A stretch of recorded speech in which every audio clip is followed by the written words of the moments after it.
சோழர்களுக்கு எப்படி தஞ்சாவூர், பல்லவர்களுக்கு மகாபலிபுரம், பாண்டியர்களுக்கு மதுரை, அதே மாதிரி விஜயநகர எம்பையருக்கு ஹம்பி தான் தலைநகரம். விஜயநகரம் பார்த்திங்கன்னா ஒரு காலத்தில் தென்னிந்தியாவை ஒட்டுமொத்தமாக அவங்க தான் ஆட்சி செய்தாங்க. இவ்வளோ சிலைகள் வச்சுருக்காங்க. இதுக்கு ஒரு என்ட்ரன்ஸ் டிக்கெட் கிடையாது, வெளியே செக்யூரிட்டி இல்லை.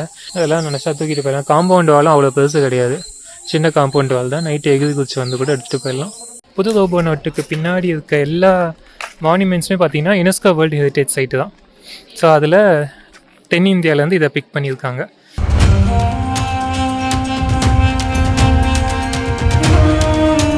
வணக்கம் மக்களே, கடைசியாக நம்மளுடைய லாவோ, தாய்லாண்டு எபிசோட்ஸ்லாம் பார்த்துருப்பீங்க. நம்மளுடைய தென்கிழக்கு ஆசிய பயணம் முடிச்சுட்டு இப்போ வந்து ஒரு தென்னிந்திய பயணம் ஸ்டார்ட் பண்ணியிருக்கோம். ஒரு சின்ன ட்ரிப்பு தாங்க. பின்னாடி பார்த்தாலே தெரியும், ஜாங்கிரி வந்து பிச்சு போட்டு இருப்பாங்க. நம்ம கர்நாடகாவில் இருக்கோம். இப்போது கர்நாடகாவில் ஹோசப்பேட்டை அப்படிங்கிற ஒரு டவுனில் இருக்கோங்க. நம்ம நேற்று நைட்டு கோயம்பேட்டிலேருந்து ஒரு பஸ்ஸு பிடிச்சி ஹோசப்பேட்டை வந்து இறங்கிட்டோங்க. கிட்டத்தட்ட 13 மணி நேர பயணம், 550 கிலோமீட்டரு, 1300 ரூபாய் ஆச்சுங்க. சென்னையிலேருந்து ஹோசப்பேட்டைக்கு வந்து டெய்லி ஒரு ப்ரைவேட் பஸ் போகுதுங்க. ஒன்றும் இல்லை, 4 பஸ்ஸு கிட்டே போகுது. நம்ம புக் பண்ணது தான் cheapest ticket. Actually direct train வந்து வாரத்துக்கு 2 நாள் இருக்குங்க. பட் அந்த டைம் நமக்கு செட் ஆகலை. ஸோ மணிக்காலில் 9:30 ஆகுது. வந்து இறங்கிட்டோம். வந்து இறங்கினதும் நம்மளுடைய ஹோட்டலுக்கு போகாமல் ஃபஸ்ட்டு சாப்பிட்டுலான்னு சொல்லிட்டு கடைக்கு வந்துட்டோம். செக்இன் 12 மணி தான் போட்டுருக்காங்க. உடுப்பி ஹோட்டல் இருந்துச்சு. போயிட்டு டிஃபனை முடிச்சுட்டு செக்இன் பண்ணிக்கலாம். சிம்பிளாக இட்லி மட்டும் சொன்னோம். ஒரே ஒரு இட்லி கொண்டு வந்து வச்சுட்டாரு. சாம்பார் தான் எப்படி இருக்க போகுதுன்னு தெரியல, திதிப்பாக இருக்கும்னு நினைக்கிறேன். டேஸ்ட் பண்ணி பார்ப்போம். சர்ப்ரைசிங்லி சாம்பார் வந்து தித்திப்பே இல்லைங்க, நல்லா காரமாக நல்லா இருக்குது ஆக்சுவலி. சாப்பிட்டு முடிச்சுட்டாங்க. மொத்தம் 4 இட்லி, ஒரு வடை. ஒரு இட்லி 15 ரூபா, ஒரு வடை 40 ரூபா, மொத்தம் 100 ரூபா ஆச்சு 2 பேருக்கும் சேர்த்து. எனக்கு என்ன ஆச்சரியன்னா சாம்பார் ரொம்ப நல்லா இருந்துச்சு. யூஸ்வலாக இந்த கர்நாடகா சைடில் சாம்பார் வந்து ரொம்ப தித்திப்பாக இருக்கும். அது சுத்தமாக எனக்கு பிடிக்காது. நிறைய பேருக்கு, தமிழ் மக்கள் நிறைய பேருக்கு வந்து அது பிடிக்காது. உங்களுக்கு பிடிக்குமான்னு சொல்லி கமெண்ட்டில் சொல்லுங்கள். இந்த கடை வந்து அப்படியே பஸ் ஸ்டாண்டுக்கு ஆப்போசிட்லேயே இருக்குங்க. JSW Vijayanagar bus terminal Hosapete. JSW கம்பெனிங்க, JSW ஸ்டீல் கம்பெனி இருக்கு இல்லையா, அவங்க பேர்லேயே பஸ் ஸ்டாண்டு வச்சுட்டாங்க. அவங்க தான் ஏதாச்சும் ஒன் ஆஃப் த ஸ்பான்சராக என்னன்னு தெரியல. சென்னையில் கூட பார்த்துருப்பீங்க, சில மெட்ரோ ஸ்டேஷன்லாம் வந்துட்டு அந்த ஸ்பான்சருடைய பேர் வந்து போட்டுருப்பாங்க. பட் அந்த அஃபிஷியல் நேம்லேயே இதில் பார்த்தீங்கன்னா JSWன்னு ரெட் கலர் ஃபாண்ட்டில் போட்டுருக்காங்க. மும்பையில் சில மெட்ரோ ஸ்டேஷனில் வந்து அந்த மாதிரி இருக்குங்க. அந்த மெட்ரோ ஸ்டேஷன் பேர்லேயே வந்து அந்த ஸ்பான்சருடைய, அந்த கம்பெனியோடைய பேர் போட்டுருவாங்க. ஆக்சுவலி சென்னையிலையுமே வந்து பார்த்திங்கன்னா சில ஸ்டேஷனில் அப்படி பண்ணாங்க. கோயம்பேட்டிலலாம் பாஷ்யம் கன்ஸ்ட்ரக்ஷன்ஸோடைய பேரை வச்சு போட்டாங்க. அதான் ஏதோ கான்ட்ரவர்சி ஆச்சு, ரிமூவ் பண்ணிட்டாங்க. அப்புறம் இப்போ கூட பார்த்தீங்கன்னா ஐ திங்க் AGDMS நினைக்கிறேன், லலிதா ஜுவல்லர்ஸ் ஃபுல்லாக அங்கே ஆடு போட்டு விட்டுருப்பாங்க. பட் நேமில் வந்து வெறும் AGDMSன்னு தான் இருக்கும். இந்த மாதிரி JSW விஜயநகர் பஸ் டெர்மினல் அந்த மாதிரி அதோடு சேர்ந்து, கம்பெனி பேரோடு சேர்ந்து பஸ் ஸ்டாப் நேம் வராது. ஆக்சுவலி நம்ம இங்கே வந்து ஒரு 5 மினிட்ஸ் வாக்கில் நம்ம ஹோட்டல் புக் பண்ணியிருக்கோம். அதுக்காக வந்து அப்படியே இந்த சைடில் நடந்து போனோம். இங்கே திரும்ப இந்த பஸ் ஸ்டாண்ட் வந்து தாங்க நம்ம ஹம்பி போக போகிறோம். ஆக்சுவலி மணி 10 தான் ஆகுது. 12 o'clock தான் செக்இன் அங்கே ஹோட்டலில்.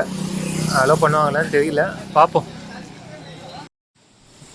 நான் இதே ஹோசப்பேட்டை, ஹம்பி இதெல்லாம் வந்துட்டு 2019 ஆகஸ்ட்டில் வந்தேங்க. அந்த வீடியோவை நம்ம சேனலில் இருக்கோம். அதெல்லாம் ஒரு காலத்தில் போட்ட வீடியோ. அதெல்லாம் ப்ராப்பராக வ்ளாக் பண்ணியிருக்க மாட்டேன். டேரெக்டாக ஹம்பி போயிட்டு அங்கே மட்டும் சில பிளேசஸ் அப்படி அப்படியே கம்பைல் பண்ணி போட்டுருக்கேன். அந்த டைமில் நல்லா கூட்டமாக இருந்துச்சு. இன்றைக்கி ஏன் எல்லாம் ரோடு காலியாக இருக்குன்னா, இன்றைக்கி லீவு நாள், குட் ஃப்ரைடே, ஏப்ரல் 3ஆம் தேதி அன்றைக்கி. ஸோ லாங் வீக்கெண்டு அப்படிங்கிறதுனால ஷார்ட்டாக ஒரு சவுத் இண்டியன் ட்ரிப்பை பிளான் பண்ணி வந்துட்டோம். இதாங்க பிருந்தாவன் ரெசிடென்சி. மொத்தம் 1300 ரூபா தாங்க ரூமு. ஆப்போசிட்லேயே ஹோட்டல் பிரியதர்ஷினின்னு ஒன்று இருக்கு இல்லைங்களா, அதுவுமே ஆல்மோஸ்ட் சேம் ரேட்டு தான். 1300 சொச்சம் தான் ஆச்சு. அப்படியே இருக்கவே இருக்குது ரெண்டுமே. நான் அந்த ரெட் பஸ்லேயே தாங்க பார்த்தேன். அது 4.1 ரேட்டிங், இது 4.6 ரேட்டிங்கு. சரின்னு சொல்லிட்டு இதே புக் பண்ணிட்டேன். நான் AC தான். நம்ம ரொம்ப நேரம் ரூமில் இருக்க போகிறது இல்லை. ரெஃப்ரெஷ் ஆகிட்டு ஹம்பி கிளம்பிடுவோம். மணி 10:52ங்க. ஒரு 15 to 20 மினிட்ஸ் வெயிட் பண்ண வச்சாங்க. அதுக்கப்புறம் ரூம் க்ளீன் பண்ணிவிட்டு கொடுத்துட்டாங்க. அதை செக்இன் பண்ணியாச்சு. நல்ல ப்ரைஸுங்க, 1300 ரூபாய்க்கு. AC மட்டும்தான் இல்லை, மிச்சபடி ரூம் நல்லா க்ளீனாக இருக்குது, ஸ்பேஷியஸாக இருக்குது. வாஷ்ரூமும் வந்து பார்த்திங்கன்னா நல்லா நீட்டாக இருக்குது. ஐ திங்க் ஹீட்டர் மட்டும் சென்ட்ரலைஸ்டு ஹீட்டர் நினைக்கிறேன். ரூமுக்கு தனியாக ஹீட்டர் எதுவும் இல்லை. மற்றபடி நல்லா நீட் அண்ட் க்ளீனாக இருக்குது. A few moments later. ஓகேங்க, நல்லா ரெஃப்ரெஷ் ஆயாச்சு, வந்து குளிச்சாச்சு. ஆக்சுவலி இந்த ரூம் வந்து நான் தான் புக் பண்ணேன். ஜஸ்ட் என் ஒய்ஃப் கிட்ட நான் ஏசி ஓகேவான்னு மட்டும் கேட்டேன். ஓகேன்ட்டாங்க. ஸோ அவங்களுக்கு ப்ரைஸ் எதுவுமே தெரியாது. நீங்கள் வந்து இந்த ரூம் பார்த்துட்டு இதோட ப்ரைஸ் என்ன அப்படின்னு சொல்லிட்டு கெஸ் பண்ணி சொல்ல சொன்னாங்க. வந்து 2000 அது 3000 இருக்கும் அப்படின்னாங்க. 1300 அப்படின்னு சொன்னதுமே ரொம்ப ஷாக் ஆகிட்டாங்க. ஸோ இது ரொம்ப டோட்டலி ஒர்த் த மணி அப்படின்னு சொல்லலாம் இந்த இடம். ஓகே, ஸோ இப்போ நம்ம ரிட்டர்ன் வந்துட்டு அகைன் ஹோசப்பேட்டை பஸ் ஸ்டாண்ட் போயிட்டு அங்கேருந்து ஒரு பஸ் பிடிச்சி ஹம்பி போதும். ஹம்பி வந்து இங்கேருந்து ஒரு 12 கிலோமீட்டர் தான் டேரெக்ட் பஸ் இருக்குது. வெளியே வந்து அங்கே பக்கத்தே ஒரு ஹோட்டலு, இது ஆந்திரா ரெஸ்டாரண்ட் தான். ஸோ இங்கேயே பிரியாணியை சாப்பிட்டு அப்படியே பஸ் ஸ்டாண்ட் நடக்க போகிறோம். இது நம்ம இருக்கிறது வந்து பார்த்திங்கன்னா இந்த ஹோசப்பேட்டை அப்படிங்கிறது மத்திய கர்நாடகாவில் கிழக்கு பக்கத்தில் கொஞ்சம் ஆந்திரா ஒட்டி இருக்குது. நம்ம வந்த பஸ்ஸே வந்து பார்த்திங்கன்னா திருப்பதி அது வழியாக தான் வந்து அப்புறம் அப்படியே கர்நாடகா உள்ள பெல்லாரி உள்ள நுழைஞ்சு அப்புறம் அப்படியே ஹோசப்பேட்டைக்கு வருது. ஸோ இங்கே ஆந்திரா ஸ்டைல் ஐட்டம்ஸும் நிறைய பார்க்க முடியுது. காலையே டிஃபன் கடை ஒன்று பார்க்கும்போது ஆந்திரா போஜனம்னு பஸ் ஸ்டாண்டு பக்கத்துலேயே ஒன்று இருந்துச்சு, அதுவும் நோட் பண்ணோம். நல்லா இருந்துச்சுங்க, ஃபுட்டு நல்லா இருந்துச்சு. உள்ள ஆம்பியன்ஸ் நல்லா இருந்துச்சுங்க. பார்த்து ரேட் அதிகமாக இருக்குமோன்னு சொல்லிட்டு ஒரு தாட் வரும். ஆனால் மெனு பார்த்தீங்கன்னா ஒரு 250க்கு ஒரு எக் பிரியாணி குவான்டிட்டி நல்லா அதிகமாக இருந்துச்சு. 2 பேர் தாராளமாக சாப்பிட்லாம். இப்போ ஒரு கார்லிக் சிக்கன் ஸ்டார்டர், அதுவும் டேஸ்ட் நல்லா இருந்துச்சு. இதுங்க ஆந்திரா போஜனம் பஸ் ஸ்டாப் போகிற வழியிலே ஒன்று இருக்குது. ஆனால் இதெல்லாம் வெஜ்ஜு தான். நம்ம நான்வெஜ் சாப்பிட்ணுன்னு தோணுச்சு, அதனால அங்கே பக்கத்தில் பிரியாணி இருக்கவே நுழைஞ்சிட்டோம். தொன்னே பிரியாணி கிடைக்குமான்னு தான் ஃபஸ்ட்டு தேடினோம். சாப்பிட்டுட்டு சீக்கிரம் கிளம்பலாம், தொன்னே பிரியாணி இன்னொரு நாள் கூட சாப்பிட்டுக்கலாம். இன்னும் 3 நாள் இங்கே தான் இருப்போம், கர்நாடகாவில் தான். அதே பஸ் ஸ்டாண்ட் வந்துட்டு காலைல பார்த்தோம்ல, JSW sponsored Vijayanagara bus terminus Hosapete. இங்கேருந்து ஹம்பிக்கு பஸ் இருக்கும். எந்த பிளாட்ஃபார்ம்னு பார்த்துட்டு பஸ் ஏற வேண்டியதான். பிளாட்ஃபார்ம் 13, 12 இங்கேருந்து ஹம்பிக்கு பஸ் போகுது. பஸ் ஏறிட்டோங்க, கூட்டமாக இருக்குது. ஆக்சுவலி 2 பஸ் இருந்துச்சு. அதில் 12ஆம் பிளாட்ஃபார்மில் இருந்த பஸ்ஸு போகலையாம், 13வது பிளாட்ஃபார்மில் இருக்க பஸ்ஸு தான் போகும்னு சொன்னாங்க. நல்லா கூட்டங்க, உட்கார சீட்டே இல்லை. எனக்கு ஞாபகம் இருக்குது 2019 வந்தப்போ போனேன் இல்லையா, அப்போ காலையிலேயே நான் டேரெக்டாக ஹம்பி கிளம்பிட்டேன். அப்போது ஸ்கூல் டே வேறு அன்றைக்கி. ஸோ ஸ்கூல் ஸ்டூடெண்ட்ஸ்லாம் இருந்தாங்க பஸ்ஸில். அப்போ நல்ல கூட்டம்.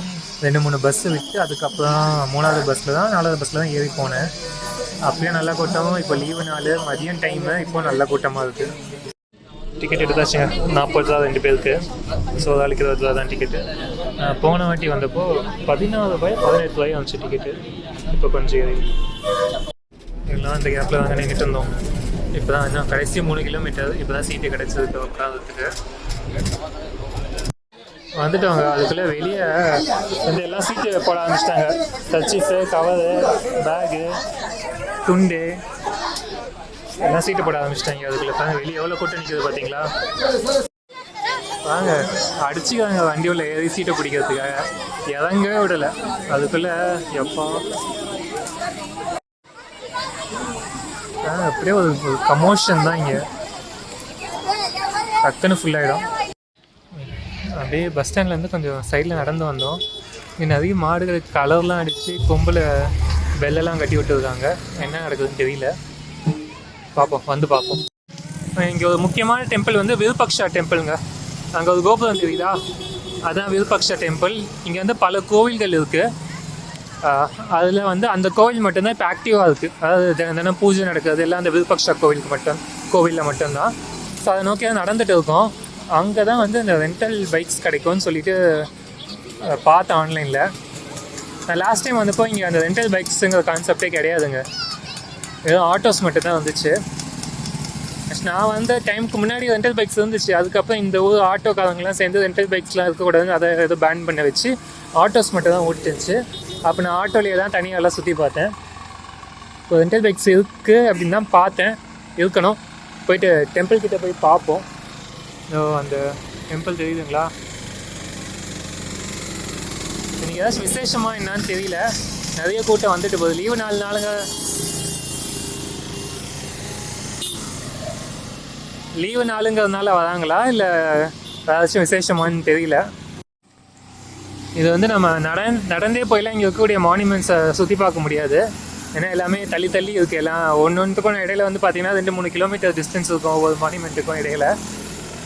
ஸோ வண்டி இருந்தால் தான் சுற்றி பார்க்க வசதியாக இருக்கும். நாங்கள் பஸ்ஸை விட்டு இறங்கும்போதே ஒரு ஆட்டோக்காரர் கேட்டாது. ஹோசப்பேட்டையில் பஸ் விட்டு இறங்கும் போதுமே 2-3 ஆட்டோக்காரங்க கேட்டாங்க. அதில் ஒரு சில நம்பர்லாம் கொடுத்தாங்க. இங்கே ஹம்பியில் வந்து இறங்கியுமே ஒரு ஆட்டோக்கு அது கேட்டு அது வேணான்னு சொல்லிட்டோம். ரெண்டல் பைக் கிடைக்கலன்னா ஆட்டோ தான் பிடிச்சாகணும். பார்ப்போம். கோயில்கிட்ட வந்துட்டோங்க. அதாவது ஒரு தேர் ஒன்று நிற்குது. ஸோ அது தேரோட்டம் தான் நினைக்கிறேன் இன்றைக்கி. இது கோயில் திருவிழா தான் போல். அதுதான் இவ்வளோ கூட்டம். நிறைய போலீஸ்லாம் கூட நின்றுட்டு இருந்தாங்க. ஓகே, நம்ம இதுக்கு மேலே போனோம்னா கூட்டம் அதிகமாக தான் இருக்கும் கோயில் உள்ளலாம் போகிறதுக்கு. இந்த கோயில் உள்ள ஆக்சுவலாக ஒரு யானை கூட இருக்கும். நம்ம அதெல்லாம் அப்போ வந்து பார்க்கலாம். நம்ம இங்கே இருக்கக்கூடிய வேறு சில மானிமெண்ட்ஸ் தான் நம்ம மெயினாக பார்க்கணும். இந்த சைடில் எங்கன்னா கேட்டு பார்ப்போம் ரெண்டல் ஸ்கூட்டர் ஏதாவதுக்கான. ஓகே, இங்கே ரெண்டல் பைக் தேடி பார்த்தோம், கிடைக்கல. கடைக்காரங்கிட்ட கேட்டால் அவங்களுக்கு அப்படின்னா என்னன்னே தெரியல. எல்லாம் கிராமவாசிகள் தான் கடை வச்சுருக்காங்க. ஸோ அவங்களுக்கு சொன்னால் புரிய மாட்டேங்குது. ப்ளஸ் இன்றைக்கி பண்டிகை நாளுங்கிறதுனால மக்கள் கூட்டமும் அதிகமாக இருக்குது. ஸோ ரெண்டல் பைக் கிடைக்குமான்னு தெரியல எனக்கு. அதனால் வந்து அவரே இந்த ஆட்டோக்காரே வந்து கேட்டார். ஃபஸ்ட்டு 1500 சொன்னார் இந்த இடங்கள்லாம் சுற்றி காட்டுறதுக்கு. 1000 பேசி ஏறிட்டோம் வண்டியில். ரெண்டல் பைக் எடுத்தாலுமே ஒரு 500 to 600 ஆகும்னு வச்சுக்கோங்களேன். அப்புறம் அதுக்கு பெட்ரோல் போட்டணும். வயலில் 2 பேர் ட்ராப் பண்ணிட்டாரு. அதுதான் இனிமேல் நம்ம லைனாக ஒவ்வொரு இடமா சுற்றி பார்க்க வேண்டியதான். இந்த இடம் வந்து 50 நோட்டு பின்னாடி பார்த்துருப்பீங்க. அந்த இடத்துக்கு தான் ஃபஸ்ட்டு போகும்.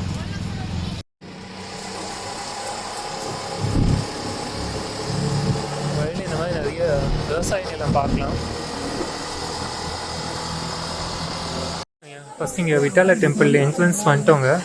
ஆக்சுவலி இங்கே ஒரு கவுண்டர் இருக்குது. இங்கேயும் வந்து டிக்கெட் எடுக்கலாம். இல்லைனா வந்து ஒரு கியூஆர் கோடு ஒன்று வச்சுருக்காங்க. ஆர்கியாலஜிக்கல் சர்வே ஆஃப் இந்தியாவோட கியூஆர் கோடு அந்த சைடில் வச்சுருக்காங்க. அதை ஸ்கேன் பண்ணி ஆன்லைன்லேயே கூட பே பண்ணிக்கலாம். 35 ரூபா வேலைக்கு. ஆனால் கவுண்டரில் 30 ரூபா தான் போட்டுருக்காங்க. ஸோ நம்ம இந்த க்யூவில் நின்று டிக்கெட்டை காமிச்சு அந்த பேட்டரி கார் இருக்கு இல்லையா, மக்கள்லாம் ஏறி போகிறாங்க இல்லையா, அதில் ஏறி கொஞ்சம் உள்ளே போகணும். அது போனோம்னா தான் அந்த விட்டாலா டெம்பிள் அந்த மானுமெண்ட் எல்லாமே. நம்ம 50 நோட்டுக்கு பின்னாடி இருக்கக்கூடிய மானுமெண்ட்டும் இது உள்ளதாங்க இருக்குது. வண்டியில் ஏறிட்டோம். ஃப்ரண்ட்டில் 2 சீட்டு மட்டும் காலியாக இருந்துச்சு. எங்களுக்கு முன்னாடி இருந்தவங்க ஒரு பெரிய குடும்பமாக 5-6 பேர் இருந்தாங்க. 2 பேரான்னு கேட்டு எங்களை மட்டும் ஏற்றி விட்டாங்க.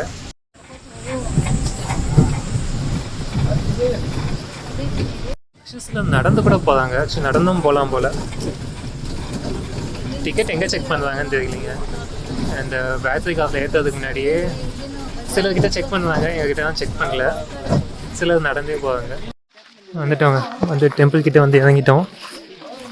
கோபுரமே சிதிலம் அடைந்து கிடக்கிறது. டிக்கெட் இங்கே செக் பண்ணுறாங்க. உள்ளே வந்ததுமே இந்த ஸ்டோன் சேரிட்டு இருக்குங்க. 50 நோட்டுக்கு பின்னாடி பார்ப்பீங்களா, அதே மானுமெண்ட்டு. ஒரு கல்லால் ஆன தேர். 2 யானை அதை பிடிச்சி இழுக்குது. ஓகே, இதே இடம்தான் இங்கே இருக்குது. 2019 வந்த போல் இந்த நோட்டு ரிலீஸ் பண்ணிட்டாங்க. ஸோ அப்போ இதை வச்சு ஒரு ஃபோட்டோ எடுத்துருப்பேன். என்னோடய இன்ஸ்டாகிராமில் பார்க்கலாம். இந்த புதிய ரூபாய் நோட்டுக்கு பின்னாடி இருக்கக்கூடிய எல்லா மானுமெண்ட்டுக்கும் போயிட்டேங்க நான். இந்தியாவில் 6 மானுமெண்ட்டு மொத்தம். இப்போ இது வந்து பார்த்திங்கன்னா தென்னிந்தியாவில் இருக்கக்கூடிய ஒரு மானுமெண்ட்டு 50 நோட்டு பின்னாடி இருக்குது. அதே மாதிரி 100 ரூபாய் நோட்டில் வந்து பார்த்திங்கன்னா மேற்கு இந்தியாவில் இருக்கக்கூடிய குஜராத் மாநிலத்துடைய ராணி கி வாவ் வந்து 100 ரூபாய் நோட்டில் இருக்கும். அதே மாதிரி 500 ரூபாய் நோட்டில் வந்து பார்த்திங்கன்னா வட இந்தியாவில் இருக்கக்கூடிய ரெட் ஃபோர்ட்டு, 200 ரூபாய் நோட்டில் மத்திய இந்தியாவில் இருக்கக்கூடிய சாஞ்சி ஸ்தூபா, 10 ரூபாய் நோட்டில் கிழக்கில் இருக்கக்கூடிய ஒடிஷாவில் இருக்கக்கூடிய கோனார்க் சன் டெம்பிள். அதே மாதிரி 20 ரூபாய் நோட்டில் வந்து பார்த்திங்கன்னா மகாராஷ்டிராவில் இருக்கக்கூடிய எல்லோரா கேவ்ஸ், அதுவும் மேற்கு இந்தியான்னு வச்சுக்கோங்களேன். ஸோ ஆல்மோஸ்ட் எல்லா பகுதியில் இருக்கக்கூடிய ஒவ்வொரு மானுமெண்ட் வந்து ஒவ்வொரு ரூபா நோட்டுக்கு பின்னாடி பிரிண்ட் பண்ணியிருக்காங்க. அதில் மேற்கு இந்தியாவிலேருந்து மட்டும் 2 வந்துருச்சு. அண்ட் ஏன் இந்த மானுமெண்ட்டை போட்டிருப்பாங்க அப்படின்னு கேட்டிங்கன்னா, எல்லாமே யுனெஸ்கோ சைட்டுங்க. இந்தியாவில் கிட்டத்தட்ட 44 யுனெஸ்கோ சைட் இருக்குதுன்னு நினைக்கிறேன். இப்போ புது ரூபா நோட்டுக்கு பின்னாடி இருக்க எல்லா மானுமெண்ட்ஸுமே பார்த்திங்கன்னா யுனெஸ்கோ வேர்ல்டு ஹெரிட்டேஜ் சைட்டு தான். ஸோ அதில் தென்னிந்தியாவிலேருந்து இதை பிக் பண்ணியிருக்காங்க. இது வந்து இன்னொரு பக்கம் இருக்க கோபுரங்க. நம்ம என்டர் ஆனது கிழக்கு பக்கம் இருக்க கோபுரம். அப்படியே இந்த சைடு தான் சன் இறங்கிட்டு இருக்குது. ஸோ இது மேற்கு. அப்படின்னா இது வந்து என்னதுங்க, சவுத் சைடு. இது தெற்கு பக்கம். அது தெற்கு பகுதி கோபுரம். இதுவும் வந்து டேமேஜ் ஆகிருக்கு. ஆக்சுவலி ஹம்பி வந்து விஜயநகர எம்பையருடைய தலைநகரமாக இருந்துச்சுங்க. சோழர்களுக்கு எப்படி தஞ்சாவூர், பல்லவர்களுக்கு மகாபலிபுரம், பாண்டியர்களுக்கு மதுரை, அதே மாதிரி விஜயநகர எம்பையருக்கு ஹம்பி தான் தலைநகரம். விஜயநகரம் பார்த்திங்கன்னா ஒரு காலத்தில் தென்னிந்தியாவை ஒட்டுமொத்தமாக அவங்க தான் ஆட்சி செய்தாங்க. தென்னிந்தியாவுடைய கடைசி மன்னர்கள் அப்படின்னு சொல்லலாம். கோயிலோடைய ஒரு மெயின் சன்னதி ஏரியாக்குள்ளே வந்தால் ஒரு அண்டர் கிரவுண்ட் ஏரியா மாதிரி போதுங்க. ஃபுல்லாக செம்மையாக இருக்குது. டார்ச் அடிச்சுட்டு தான் நடந்து வந்தோம். அப்படியே மேலே போகலாம். இதாங்க அந்த ஒரு இது மாதிரி இருக்குது. மெயினாக இதான் மெயின் இதுன்னு நினைக்கிறேன். ஆனால் உள்ளே எதுவுமே இல்லைங்க. இந்த டெம்பிள் ஆக்டிவாக இல்லை, எல்லாம் ஷூஸ் அதுக்கெல்லாம் போட்டு தான் போகிறாங்க. உள்ளேயுமே காலியாக தான் கிடக்கு, எதுவுமே சாமி எதுவும் இல்லை. இந்த சைடு தான் வந்து அண்டர் கிரவுண்ட் ஏரியா, இல்லை லைட் அடிச்சுட்டு வராங்க பாருங்கள். அப்படிங்க விட்டால கோயிலேருந்து கிளம்பலாம். ஸோ இந்த விஜயநகர எம்பையர் வந்து எஸ்டாப்ளிஷ் ஆகும்போது தமிழ் மன்னர்களுடைய எந்த எம்பையருமே பெருசாக இல்லைங்க. பெருசாக இல்லைன்னு இல்லை, சுத்தமாக இல்லை. சேரர்கள், சோழர்கள், பாண்டியர்கள், பல்லவர்கள்லாம் அதுக்கு முன்னாடியே காலி ஆகிட்டாங்க.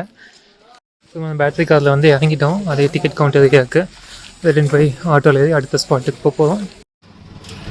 அதாங்க இந்த மெயின் என்ட்ரன்ஸு, இந்த ஹம்பி சிட்டியோடது.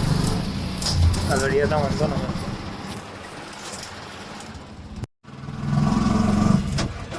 அதான் நுழைவாயில் தான்.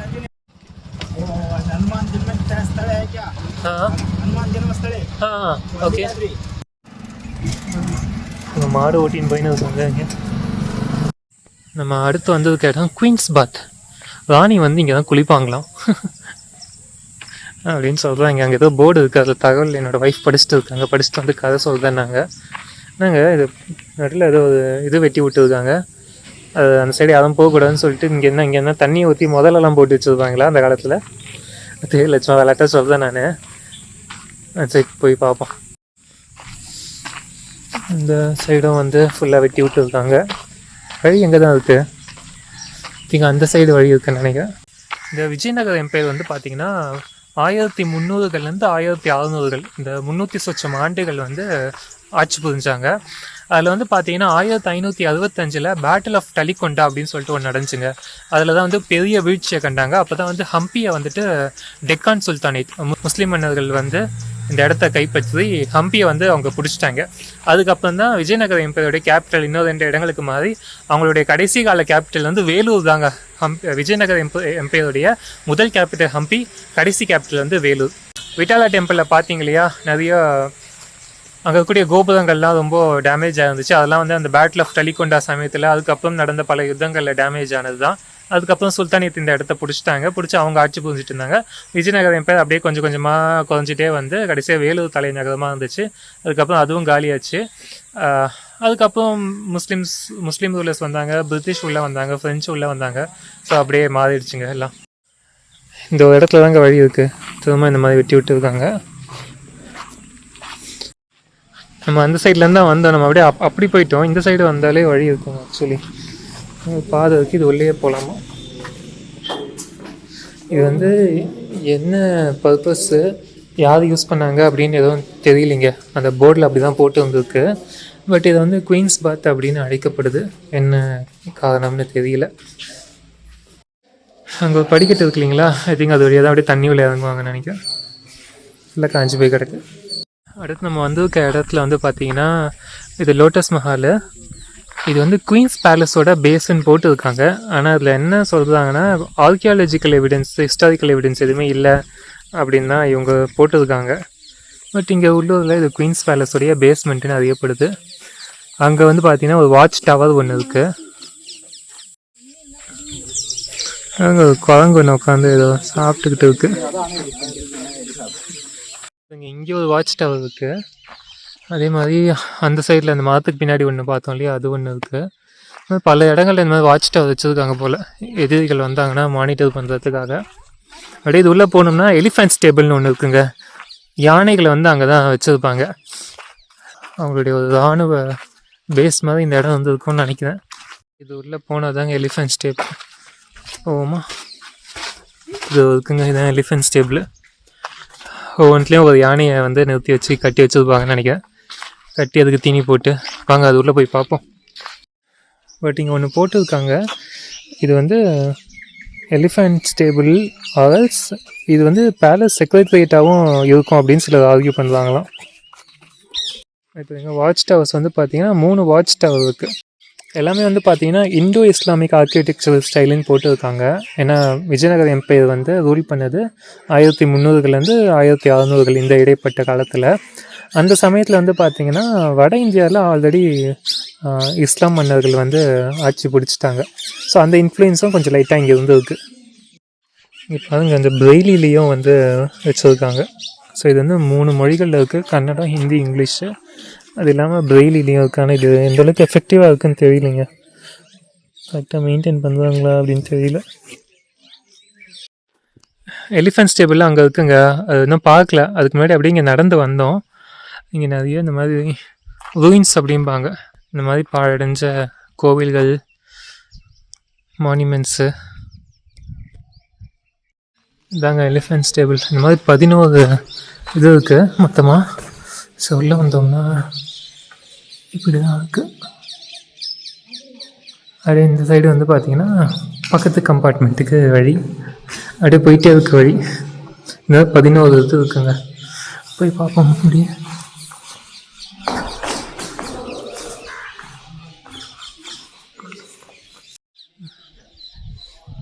மொத்தம் 11 யானைகளை கட்டி போடுறதுக்கான இடம்னு நினைக்கிறேன். உண்மையிலே இது யானைகள் தான் கட்டி போட்டாங்களா, அது இன்னொரு சைடு சொல்கிற மாதிரி இது வந்து செக்யூரிட்டா அப்படின்னு தெரியல. ஏன்னா அந்த சைடில் ஒரு பில்டிங் இருக்குது, அது க்ளோஸ் பண்ணி வச்சுருக்காங்க கேட்டை போட்டு. அப்படிங்க இந்த எலிஃபென்ட் ஸ்டேபிள் வந்து கிளம்பலாம். ஆக்சுவலி இங்கே இருக்கக்கூடிய மரங்களில் வந்து பார்த்திங்கன்னா நிறையா பறவைகள்லாம் இருக்குங்க. கிளி, குருவி, குயில், அப்புறம் அணில் நிறைய பார்க்க முடியுது. அந்த சவுண்டு கூட கேட்டுக்கிட்டே இருக்குது தொடர்ந்து. இங்கே இதுலேருந்து வெளியே வந்ததுமே ஒரு மியூசியம் மாதிரி ஒன்று வச்சுருக்காங்க. நிறைய சிலைகள் இங்கே தாங்க இருக்குது. இந்த ஹம்பியில் கண்டெடுக்கப்பட்ட சிலைகள் வந்து நிறைய இங்கே தான் வச்சுருப்பாங்கன்னு நினைக்கிறேன். இந்த கற்சிலை வந்து சாளுக்கிய டைனாஸ்டி காலத்து சிலைங்க, 11th to 12th century. நம்ம ஆக்சுவலி இங்கேருந்து பக்கத்தில் ஒரு 100 கிலோமீட்டர் தொலைவில் பதாமி அப்படின்னு சொல்லிட்டு ஒரு இடம் இருக்குது. நம்ம ஹிஸ்ட்ரியில் வத்தாப்பி அப்படின்னு கூட படிச்சிருப்போம். அதே தான், பதாமி வத்தாப்பி எல்லாம் ஒன்று தான். அதெல்லாம் வந்து சாளுக்கியஸ் ரூல் பண்ண காலம், இந்த 11ஆம் 12ஆம் நூற்றாண்டு. 14ஆம் நூற்றாண்டுலேருந்து தான் விஜயநகர எம்பையர் வந்து ஃபுல்லாக ஆட்சி புரிஞ்சிட்டு இருந்தாங்க. அந்த காலத்து சிலை இது. ஸோ இந்த கர்நாடகாவுடைய பகுதிகள்லாம் பார்த்திங்கன்னா சாளுக்கியாஸ், அப்புறம் விஜயநகரா, இவங்களாம் ரூல் பண்ணிட்டு இருந்தாங்க. இதுக்கிடையில் வந்து சோழர்கள் அவங்களும் கொஞ்சம் இடத்த பிடிச்சி வச்சுருந்தாங்க ஒரு காலத்தில். இவ்வளோ சிலைகள் வச்சுருக்காங்க. இதுக்கு ஒரு என்ட்ரன்ஸ் டிக்கெட் கிடையாது, வெளியே செக்யூரிட்டி இல்லை. இங்கே மட்டும் ஒரு ஆஃபீஸ் பில்டிங் மாதிரி ஏதோ ஒன்று இருக்குங்க. சோடி எதுவும் ஒரு செக்யூரிட்டியே இல்லை.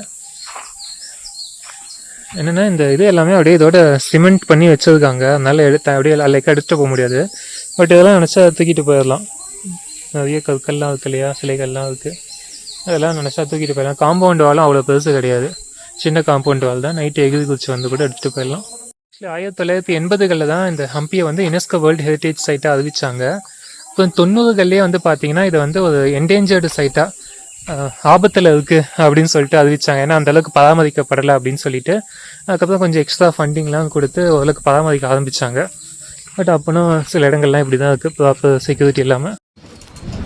இந்த மாதிரி ஊர் ஃபுல்லாக இந்த மாதிரி மானுமெண்ட்ஸ் தான் இருக்குது. இந்த காம்பவுண்ட் வாலுக்குள்ளேயும் அதுவும் மானுமெண்ட்ஸ் தான்.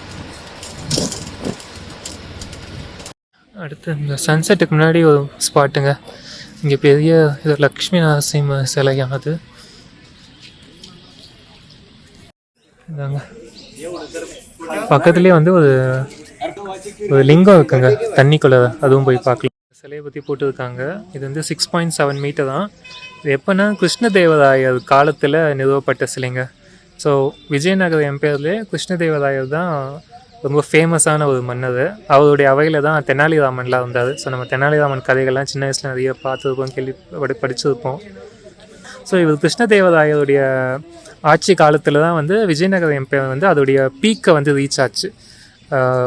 ஆல்மோஸ்ட் என்டையர் சவுத் இந்தியாவுமே வந்து விஜயநகர எம்பையர் கீழே இருந்துச்சு இந்த 1528 காலகட்டத்தில். அப்புறம் 1565 தான் அந்த தலிகொண்டா பேட்டிலில் அப்படியே வீழ்ச்சி ஸ்டார்ட் ஆச்சு. இந்த சிலையிலையும் கையை காணும், உடஞ்சி கிடக்கு. தண்ணியில் லிங்கம் இருக்குங்க, பட் ஃபுல்லாலாம் முழுகலை. இது போட்டு தான் வச்சுருக்காங்க, கதவு போட்டு தான் வச்சுருக்காங்க. மேலே ஆனால் ஓப்பனாக இருக்குது. மேலேருந்து வேணால் கீழே குதிக்கலாம். காசுலாம் போட்டு வச்சுருக்காங்க, காயின்ஸ் இருக்குது. ஓகே, அங்கே பார்த்தீங்கன்னா ரூபா நோட்டுலாம் இருக்குங்க. 20 ரூபா நோட்டு, 50 ரூபா நோட்டு போட்டு இருக்கலாம் ஹம்பியில் இருக்கிறதுக்கு. இது கூட தாங்க வந்து ஆக்சுவலி இப்போ கடைசியாக தான் தெரியுது இது தமிழும் பேசுறாருங்க ஆக்சுவலி. ஸோ கடைசியாக இங்கே வந்து ஒரு பிள்ளையார் சிலை இருக்கோங்க. அப்படியே மேலே போனோம்னா சன்செட் பாயிண்ட்டு இங்கே இறக்கி விட்டுட்டாரு. ஒரு 100 எக்ஸ்ட்ரா கொடுத்தேன், 1100 கொடுத்தேங்க. நான் அவருடைய காண்டாக்ட் நம்பர் ஆட் பண்ணுறேன். சப்போஸ் ஹம்பி வரீங்க, ஆட்டோ வேணும் அப்படின்னா அவர் கூட காண்டாக்ட் பண்ணிக்கோங்க. அவர் வந்து ஆக்சுவலி இங்கே கொஞ்சம் மாதம் இருப்பா தான். இங்கே மழை பெய்யும் போது இந்த ஜூன் கழிச்சு இங்கே மழை பெய்யுங்க. ஜூன்லேருந்து ஆகஸ்ட் வரைக்கும் இங்கே ஹம்பியில் மழை பெய்யும். அந்த டைமில் வந்து கோயம்புத்தூர் சைடு போயிடுவார். அங்கே போயிட்டு கரும்பு வெட்டுற வேலையெல்லாம் பார்ப்பாதான். ஸோ அதனால் அவருக்கு தமிழும் தெரிஞ்சிருக்குங்க. ஸோ தமிழ் மக்கள் வரீங்கன்னா உங்களுக்கு தமிழ் பேசக்கூடிய ஒரு லோக்கல் கைடு மாதிரி வேணும்னா நீங்கள் அவரே கூட காண்டாக்ட் பண்ணி ஆட்டோ பேசிக்கலாம். சன்செட்டுக்கு இன்னும் கொஞ்சம் டைம் இருக்குங்க. அந்த சன்செட் டைமில் அங்கே போய்க்கலாம். நம்மளை இறக்கி விட்டதில்ல, அதுக்கு முன்னாடி அப்படிங்க ஏதாச்சும் ஜூஸ் குடிக்கலாம் அப்படின்னு சொல்லிட்டு வந்தோம். ஒரு லெமன் ஜூஸ் மட்டும் குடித்தோம், லெமன் சோடா மட்டும். அந்த கடையில் ஜிபேவே இல்லை. இங்கே பல கடைகளில் ஜிபே இல்லைங்க. ஆக்சுவலி நீங்கள் வரீங்கன்னா எனஃப் கேஷ் கொண்டு வாங்க. ஃபார்ச்சுனேட்லி அந்த ஆட்டோக்காவது ஜிபே அக்செப்ட் பண்ணிக்கிட்டாரு. ஏன்னா எங்ககிட்ட கேஷ் ரொம்ப கம்மியாக இருந்துச்சு. அவர்கிட்ட அவருக்கு 1000 ரூபாய் கொடுத்தது போக கையில் 50 ரூபா தான் ரிட்டர்ன் பஸ்ஸுக்கு இருந்திருக்கோம். அண்ட் இந்த கோயில் திருவிழா பற்றியும் கேட்டோங்க ஆட்டோ அண்ணாக்கிட்ட. இந்த தேர் இருக்கு இல்லையா, அந்த தேர் வந்து இன்றைக்கி சாயங்காலம் வளம் வருமா, அதே மாதிரி நாளைக்குன்னு சொல்லிட்டு அது 3 நாள் இங்கே திருவிழா நடக்கும் அப்படின்னு சொன்னார். அப்போது கரும்பு ஜூஸுங்க, நல்லா நாக்கு வளர்ந்து போச்சு. அதில் இங்கே வந்து ஜிபே இருக்குங்க, ஜிபே ஃபோன்பே. திரும்ப இங்கே சன்செட் பாயிண்ட் ஏரியாவுக்கு வந்துட்டோங்க. இது சன்செட் ஏரியா இல்லை, கொஞ்சம் அப்படியே மேலே நடந்து போனோம். இங்கே ஒரு விநாயகர் சிலை இருக்கும், அதெல்லாம் தாண்டி போனோம்னா ஹேமகுத்தா ஹில் அப்படின்னு சொல்லிட்டு இருக்கோம். அதுதான் சன்செட் பாயிண்ட்டு.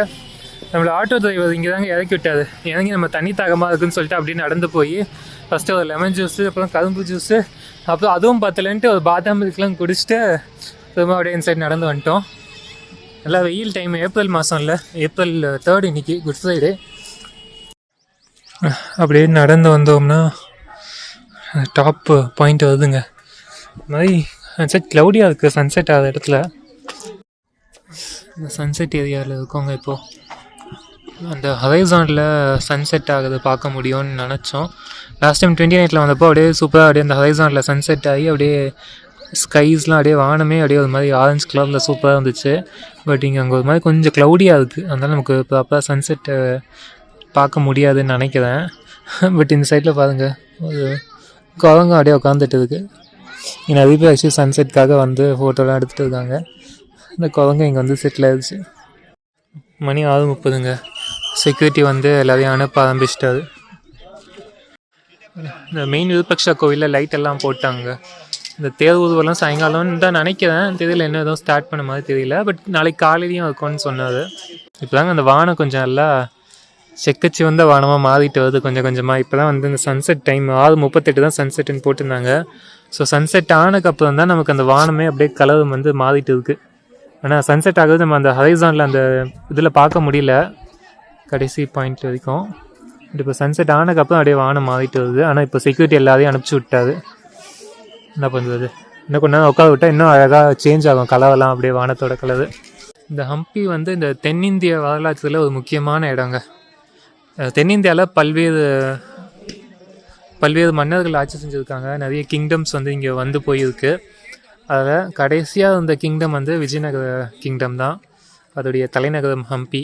ஆக்சுவலி தென்னிந்திய வரலாறு கொஞ்சம் ஷார்ட்டாக சொல்லணும்னு பார்த்தீங்கன்னா, ஒரு சில முக்கியமான மன்னராட்சிகள் இங்கே இருந்திருக்குங்க, எம்பையர்ஸ்லாம் இருந்திருக்கீங்க. அதில் முக்கியமாக நமக்கு தெரிஞ்சது சேரர்கள், சோழர்கள், பாண்டியர்கள், இந்த 3 நமக்கு தெரியும். ஏன்னா தமிழ்நாட்டுடைய பெரும்பாலான பகுதிகள் அவர்கள் ஆட்சி செஞ்சுருக்காங்க பெரும்பாலான நூற்றாண்டுகளுக்கு. அதெல்லாம் பல்லவர்களும் வந்திருக்காங்க. பல்லவர்கள் தான் மகாபலிபுரத்தில் இருக்கக்கூடிய பல்வேறு கோயில்கள் பல்லவர்கள் கட்டினது தான். அது மட்டும் இல்லாமல் இங்கே பாதாமின்னு சொல்லிட்டு ஒரு இடம் இருக்குங்க, அங்கேயும் பல்லவர்கள் வந்திருக்காங்க. அவங்களுடைய கல்வெட்டுலாம் இங்கே இருக்குது. அதெல்லாம் நம்ம அடுத்து வரக்கூடிய எபிசோடில் பார்ப்போம். ஆக்சுவலி பல்லவர்களுக்கு சபார்டினேட்டாக தான் சோழர்கள் இருந்தாங்க. பட் ஒரு ஸ்டேஜில் வந்து சோழர்களை அவங்களே டிஃபீட் பண்ணி சோழர்கள் வந்து ஒரு பெரிய எம்பையரை வந்து நிறுவிட்டாங்க. ஸோ அதே சமயத்தில் வந்து பார்த்திங்கன்னா பாண்டியர்கள் இருந்தாங்க, மதுரையை தலைநகரமாக வச்சு. சோழர்கள் வந்து தஞ்சாவூர் தலைநகராக வச்சுருந்தாங்க. இன்னொரு பக்கம் கேரளா அண்டு கொங்கு தமிழ்நாடு பகுதியெலாம் வந்து சேரர்கள் இருந்தாங்க. இன்ஃபேக்ட் பாண்டியர்கள் வந்து பார்த்திங்கன்னா இலங்கையுடைய ஒரு பகுதியிலாமே அவங்களுடைய பீக் டைமில் ரூல் பண்ணாங்க. அதே மாதிரி சோழர்களும் வந்து பார்த்திங்கன்னா அவங்களுடைய பீக் டைமில் இலங்கையில் ஒரு பகுதி அண்டு இன்னும் ஒடிஷா சைடு அது வரைக்கும், இன்னும் தென்கிழக்கு ஆசியா அங்கெல்லாமும் ரூல் பண்ணாங்க. ஸோ ஸ்டேஜில் வந்து பார்த்திங்கன்னா சேரர்கள், சோழர்கள், பாண்டியர்கள் இவங்க வந்து தமிழ்நாடு, கேரளாவுடைய பெரும்பாலான பகுதிகளை ஆட்சி செஞ்சுட்டு இருந்தாங்க. அந்த சமயத்தில் வந்து பார்த்திங்கன்னா கர்நாடகாவுடைய பெரும்பாலான பகுதிகள் வந்து சாளுக்கியாஸ் ரூல் பண்ணிட்டு இருந்தாங்க. ஆந்திரா, தெலுங்கானாவுடைய பெரும்பாலான பகுதிகள் வந்து கக்காட்டியா டைனாஸ்டின்னு ஒன்று இருக்குது. கக்காட்டியா டைனாஸ்டி தான் வந்து பார்த்திங்கன்னா வாரங்கல் கிட்ட ராமப்பா டெம்பிள்னு ஒன்று இருக்குது. அதுவும் யுனெஸ்கோ ஹெரிட்டேஜ் சைட்டு. இப்போ எப்படி சோழர்கள் கட்டின தஞ்சை பெரிய கோவில் வந்து ஒரு யுனெஸ்கோ சைட்டு, அதேமாதிரி பல்லவர்கள் கட்டின மகாபலிபுரமும் யுனெஸ்கோ சைட்டு, விஜயநகர் கிங்டம் கட்டின இந்த ஹம்பி வந்து ஒரு யுனெஸ்கோ சைட்டு. அதே மாதிரி ஆந்திரா, தெலுங்கானா சைடில் கக்காட்டியா டைனாஸ்டி ரூல் பண்ணப்போ அவங்க கட்டின ராமப்பா டெம்பிள் வந்து அது ரீசெண்டாக ஒரு 2-3 ஆண்டுகளுக்கு முன்னாடி யுனெஸ்கோவால் ஹெரிட்டேஜ் சைட்டாக அங்கீகரிக்கப்பட்டுச்சு, உலக பாரம்பரிய சின்னமாக. அதெல்லாம் வந்து அவங்க வந்து 11ஆம் to 14ஆம் நூற்றாண்டு காலத்தில் அந்த சைடில் ஆட்சி பண்ணிட்டு இருந்தாங்க.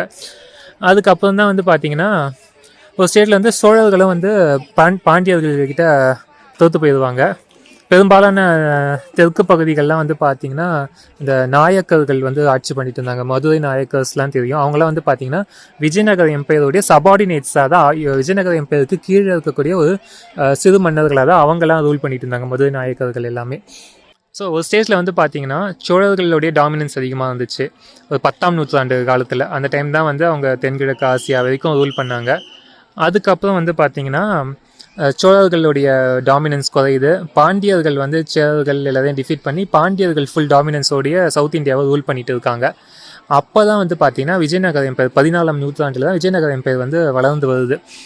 அப்போது வந்து பார்த்திங்கன்னா அது சாளுக்கிய டைனாஸ்டி டவுன் ஆகி விஜயநகர எம்பையர் அப்போ தான் ரைஸ் ஆகுது. அவங்க வந்து விஜயநகர எம்பையர் வந்து எக்ஸ்பேண்ட் பண்ணுறாங்க. விஜயநகர எம்பையருடைய ஸ்ட்ராட்டஜி என்னவா இருக்குன்னா, அப்போ வந்து பார்த்திங்கன்னா இன்னொரு சைடு இந்த ஆந்திரா, தெலுங்கானா சைடில் வந்துட்டு கக்காட்டியா டைனாஸ்டியும் டவுன் ஆகி 14ஆம் நூற்றாண்டு காலத்தில் இந்த முஸ்லீம் மன்னர்கள்லாம் உள்ளே வந்துதாங்க. அப்போ தான் வந்து இந்த அலாவுதீன் கில்ஜிலாம் வந்துட்டு இங்கே வாரங்கல்ல இருக்கக்கூடிய ஒரு கோவில் ஒன்று இருக்கும். அங்கே தான் வந்து ஃபஸ்ட்டு அந்த கொஹினூர் டைமண்ட் அங்கே இருக்கக்கூடிய ஒரு அம்மன் கோயிலில் இருக்கும். அதை வந்து அலாவுதீன் கில்ஜி வந்து திருடிட்டு போயிடுவார். அது அப்புறம் தான் நார்த்தில் காஷ்மீர் வரைக்கும் அந்த டைமண்டு ட்ராவல் ஆகும். அப்புறம் இப்போ அது பிரிட்டிஷ் எடுத்துக்கின்னு போயிட்டானுங்க, அவங்க museum வச்சுருக்கானுங்க Kohinoor டைமண்டை. So Vijayanagara empire என்ன பண்ணுறாங்கன்னா இந்த டெக்கான் சுல்தானேட் அப்படிம்பாங்க, இந்த ஹைதராபாத்தை பேஸாக ரூல் பண்ணிட்டு இருந்த முஸ்லீம் மன்னர்கள். அவங்க சின்ன சின்ன சுல்தானேட்ஸாக இருந்திருக்காங்க, சின்ன சின்ன மன்னர்களாக இருந்திருக்காங்க. அவங்களோட வந்து கூட்டணி மாதிரி வச்சுக்கிட்டு பிற தென்னிந்திய மன்னர்களை, சோழர்கள் எல்லாம் வந்து பாண்டியர்கள் எல்லாம் வந்து டிஃபீட் பண்ணியிருக்காங்க. சோழர்களை பண்ணல, சோழர்கள் முன்னாடி டவுன் ஆகிட்டாங்க. பாண்டியர்களும் வந்து மதுரையை தலைநகராக வச்சுருப்பாங்க. அப்புறம் அப்படியே திருநெல்வேலி அப்படின்னு சொல்லிட்டு அவங்களும் டவுன் ஆகிடுவாங்க, அவங்களும் டிஃபீட் ஆகிடுவாங்க ஒரு ஸ்டேஜில். அப்புறம் விஜயநகர எம்பையர் தான் வந்து ஃபுல் சவுத் இந்தியாவுமே ரூல் பண்ணிட்டு இருந்தாங்க. அதுக்கப்புறம் என்னாச்சு, அகெயின் விஜயநகர எம்பையர் அகெயின் அந்த முஸ்லீம் மன்னர்கள் கையிலேயே வந்துட்டு ஆட்சியை வந்து இழந்தாங்க. அப்படி தான் ஹம்பி ஃபஸ்ட்டு டவுன் ஆச்சு. ஹம்பியில் வந்து அந்த 1565 நடந்த யுத்தத்தில் தோற்று போனாங்க. அதுக்கப்புறம் அப்படியே தலைநகரம் வந்து கடைசியாக வேலூருக்கு மாறி கடைசி மன்னரும் வந்து ஆட்சியை வந்து இழந்தார். அதுக்கப்புறம் நமக்கு தெரியும் ஃப்ரெஞ்சு, பிரிட்டிஷு அவங்களாம் வந்தாங்க. இன்றைக்கி நம்மளால் சில இடங்கள் போக முடியலங்க. ஆக்சுவலி ஒரு கிருஷ்ணதேவராயர், இந்த விஜயநகர மன்னர்கள் இருந்தாங்க இல்லையா, இவங்களுடைய பேலஸுடைய மிச்சம் மீதி ஒரு இடத்துல இருக்குது. அது வந்து இன்றைக்கி போக முடியல, நமக்கு டைம் இல்லை. பட் போன வாட்டி போனேன். அங்கே வந்து பார்த்திங்கன்னா ஒரு சுரங்கம் மாதிரி இருக்கும். அதுக்கப்புறம் ஒரு சின்ன வாட்டர் ட்ரைனேஜ் சிஸ்டம் மாதிரிலாம் இருக்குங்க. அதெல்லாம் போன வாட்டி பார்த்தேன். அது இன்றைக்கி போக முடியல. பட் போன வாட்டி நான் போய் அந்த ஃபுட்டேஜும் நான் ஆட் பண்ணுறேன், அதுவும் பாருங்கள்.